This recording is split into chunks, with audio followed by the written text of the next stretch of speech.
Hey everyone, in this video I'm going to swiftly explain how you can apply a movement effect to objects using the level editor in Geometry Dash. In Geometry Dash, most effects are controlled by special objects called triggers. These objects are visible in the level editor, but they don't actually show up in the level. All of them can be found in this tab right over here. For today, we'll just focus on this one, the move trigger. So we have our move trigger placed here, and let's go ahead and place down a couple of blocks.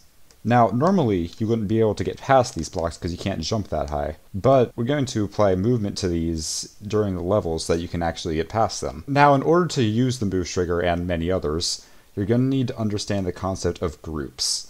A group is basically an ID number that you assign to an object so you can tell the game that it should apply the effect to those objects. To add a group to an object, you just select it and click this red Edit Group button over here.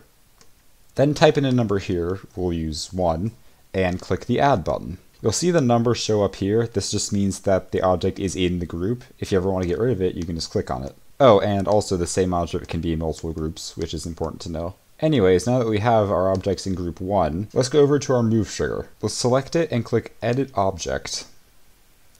And we get a whole screen full of things that we can adjust. Now, all this can look intimidating, but for now, let's just focus on this top part. Here you can enter the number of steps that you want the objects to move. 10 steps here is the same thing as the width of one block, for example. It's just one grid space. X means side to side, so this is left and this is right. And Y means up and down, so this is down and this is up. Let's go ahead and say we're going to move these by 40Y and we're going to leave the X as it is. Now we also have to set the move time, which is just the amount of time that it will take for the objects to move.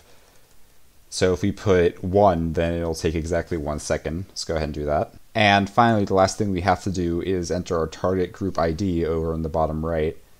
And since our objects are in group 1, we're going to want to move group 1, so we enter 1 here.